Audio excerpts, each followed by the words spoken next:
सारे पापों का नाश हो जाता है।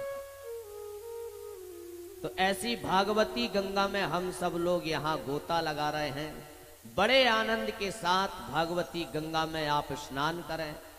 आप गंगा जी में अगर स्नान करने जाते हैं ना, तो गंगा जी का बड़ा तेज प्रवाह रहता है। वहां तो डर रहता है कि आप ज्यादा आगे नहीं जा सकते, उसमें ज्यादा डूब नहीं सकते। भय है अगर जरा सी असावधानी हुई तो आप बह जाओगे।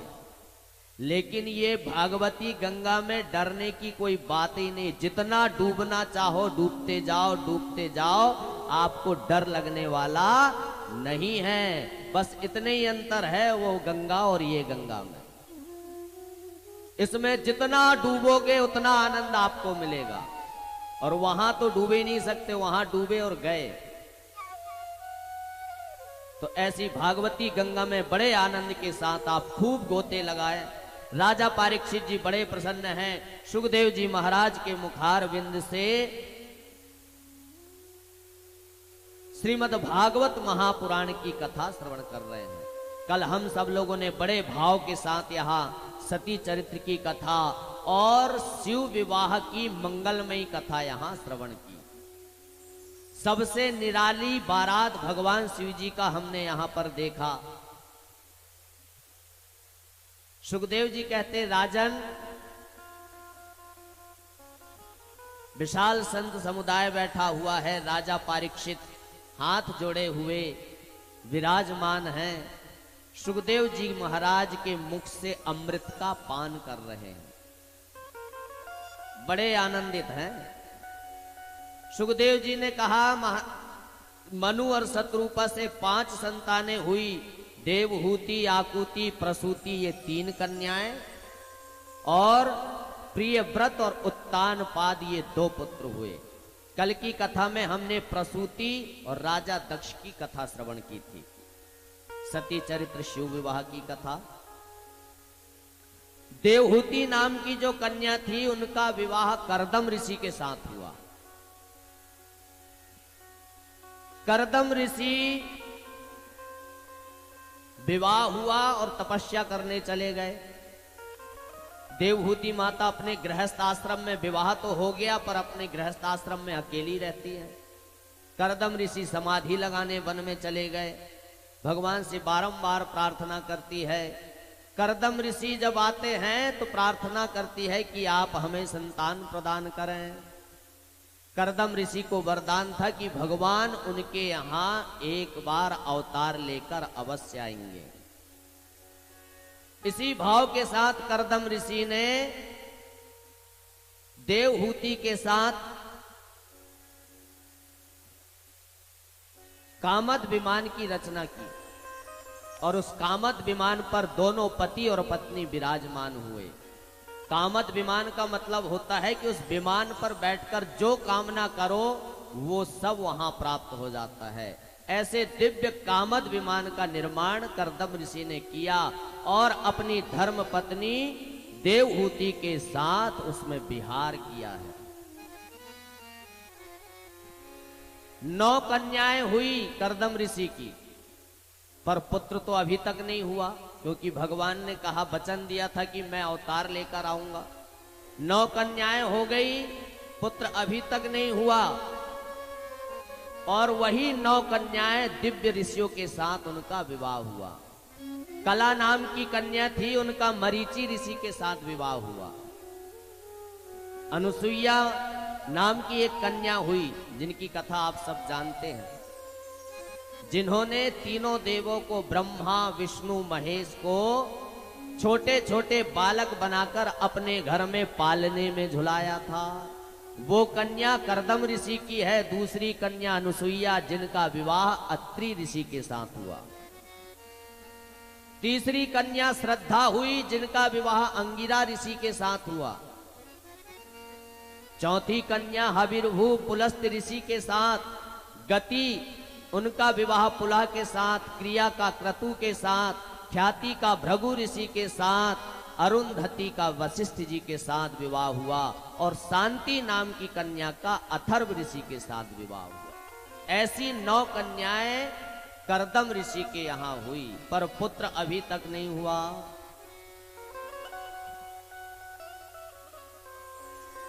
अंत में 9 कन्याओं के पश्चात भगवान ने देवहूति माता के यहाँ अवतार लिया और एक पुत्र का जन्म हुआ जिनका नाम हुआ कपिल महाराज। बोलिए कपिल जी महाराज की जय हो।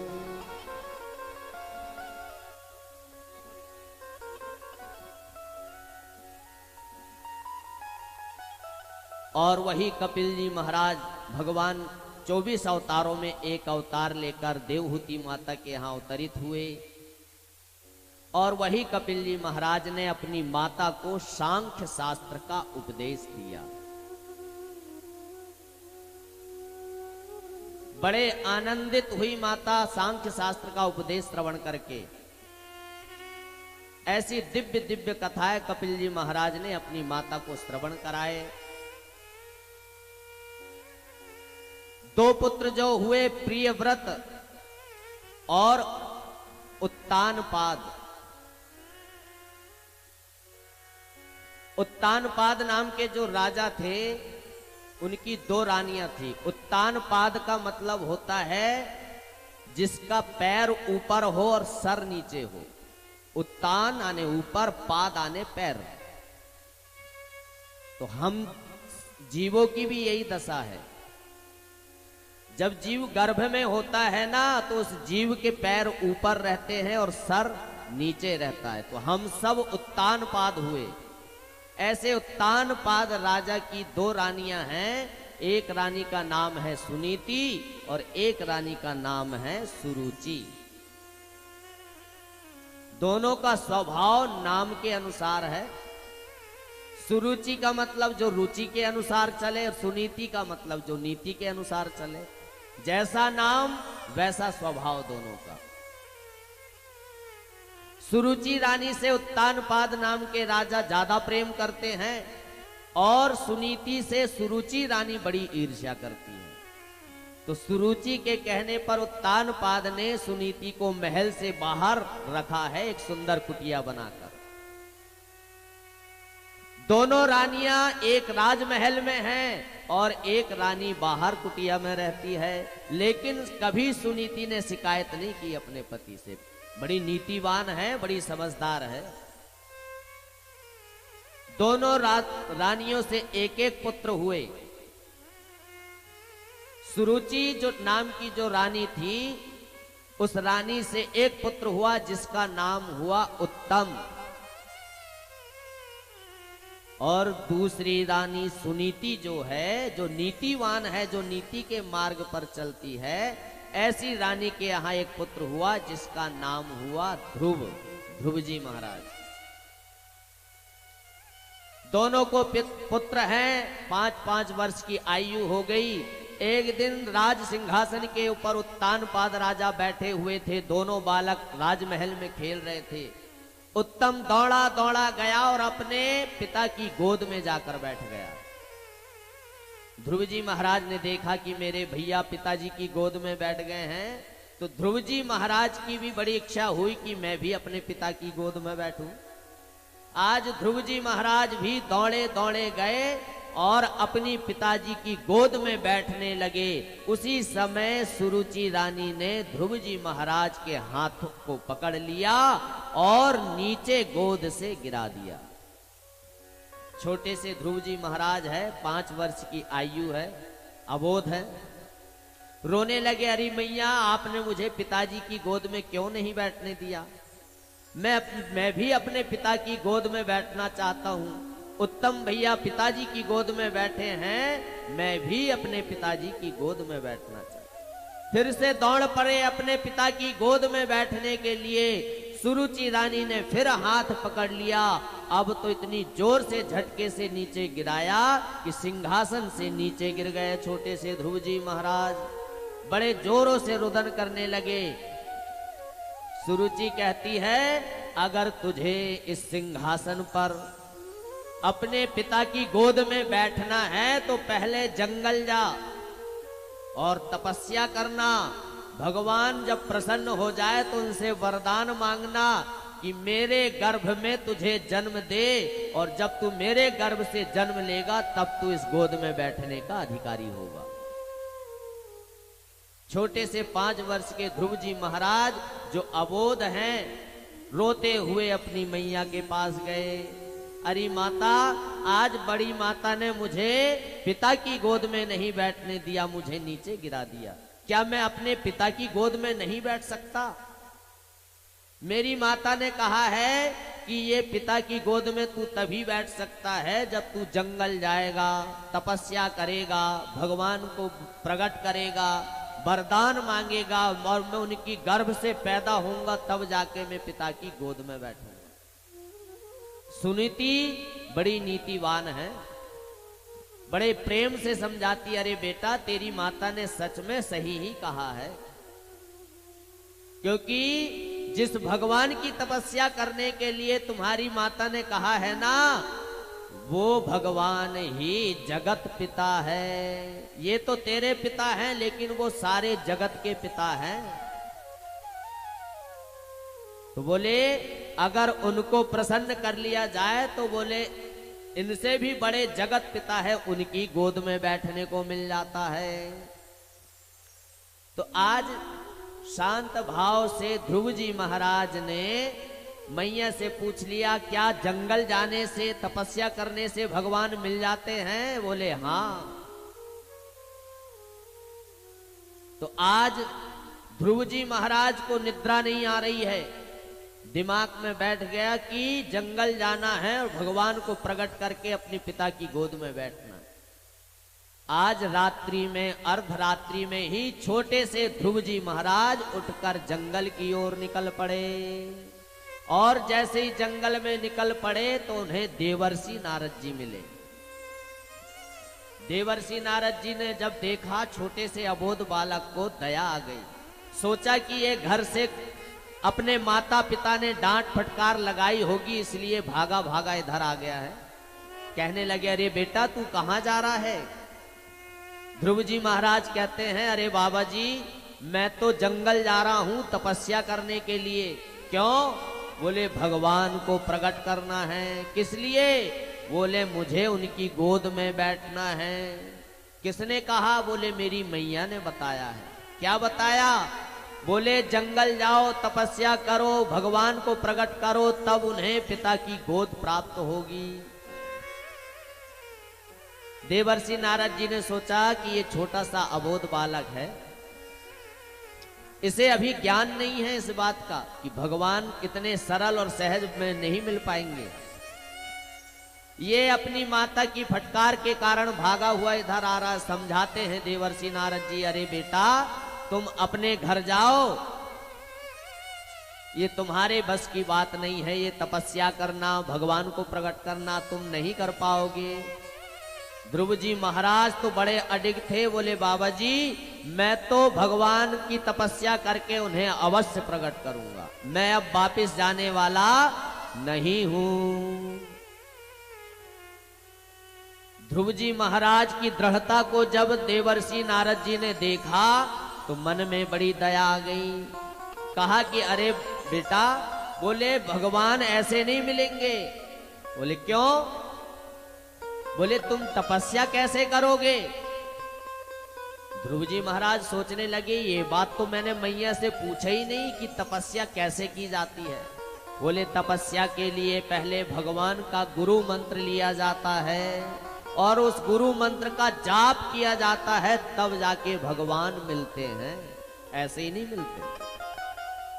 तो आज देवर्षि नारद जी ने छोटे से 5 वर्ष के आयु वाले ध्रुव जी महाराज को गुरु मंत्र प्रदान किया है। कौन सा? ओम नमो भगवते वासुदेवाय,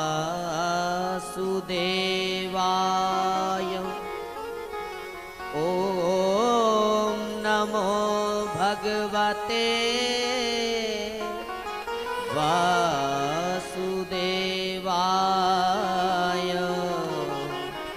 ओम नमो भगवते वासुदेवाय।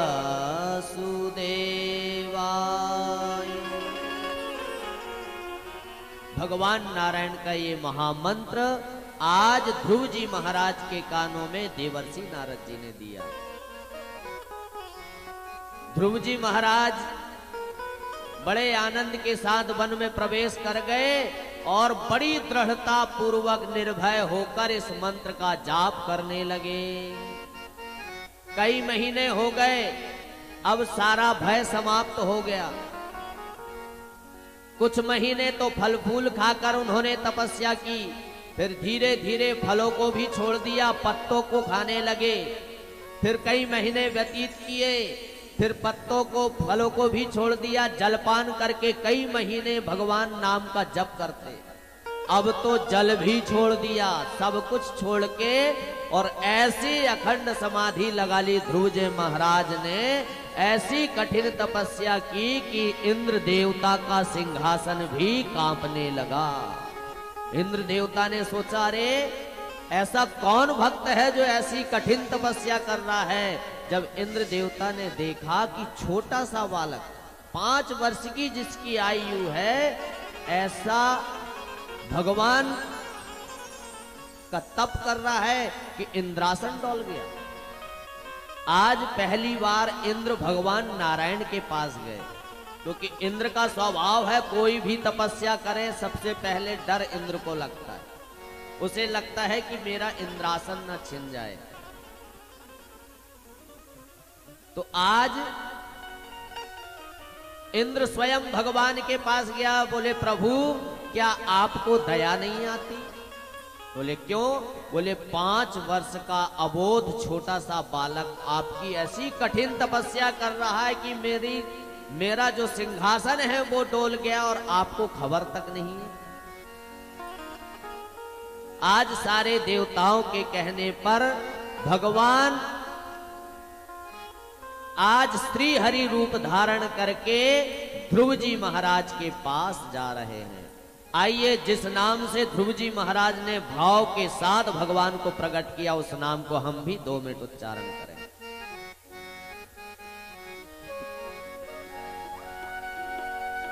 ओम नमो भगवते वासुदेवाय। ओम नमो भगवते वासुदेवाय। ओम नमो भगवते वासुदेवाय।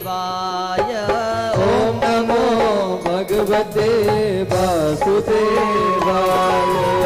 ओम नमो भगवते वासुदेवाय। ओम नमो भगवते वासुदेवाय। आप सभी लोग भी ताली बजाते हुए गाइए। ओम नमो भगवते वासुदेवाय। ओम नमो भगवते वासुदेवाय। ओम नमो भगवते वासुदेवाय। ओम नमो भगवते वासुदेवाय। ओम नमो भगवते वासुदेवाय। ओम नमो भगवते वासुदेवाय। ओम नमो भगवते वासुदेवाय। ओम नमो भगवते वासुदेवाय। ओम नमो भगवते वासुदेवाय। ओम नमो भगवते वासुदेवाय। ओम नमो भगवते वासुदेवाय।